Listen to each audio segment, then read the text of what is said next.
pagmamahal ng asawa mo ay hindi kailanman sukatan ng halaga ng pagkatao mo. Pag meron ng loko sa iyo, ito ay dahil nagkulang siya sa katapatan. Hindi ka pinagpalit dahil kulang ka. Pinagpalit ka dahil pinili ng iyong asawa na magkasala siya. Amen? Isa pong mahalagang paalaala.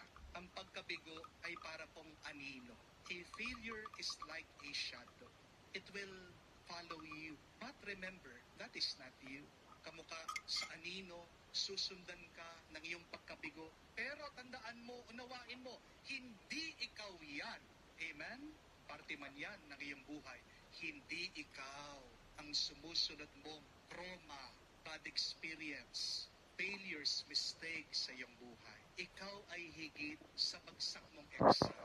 Ikaw ay higit sa iyong naluging negosyo. Ikaw ay higit sa nasira mong relasyon.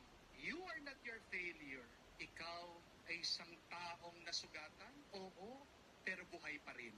Amen? Nadapa ka man, pero hindi ka patalo. Amen?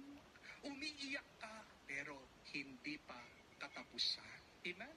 Minsan, ang mga kabiguan natin ay nandyan. Hindi para tayo ay wasakin, pero para tayo ay palakasin. Amen? Second warning, remember, you are not your sickness. Hindi ikaw ang iyong karamdaman. Ang sakit ay bahagi ng ating karanasan. Pero hindi ito ang ating pagkatao. May mga tao na kapag nagkakasakit sila, unti-unti nakakalimutan nila kung sino talaga sila. Nakakalimutan na nila ang pangalan nila.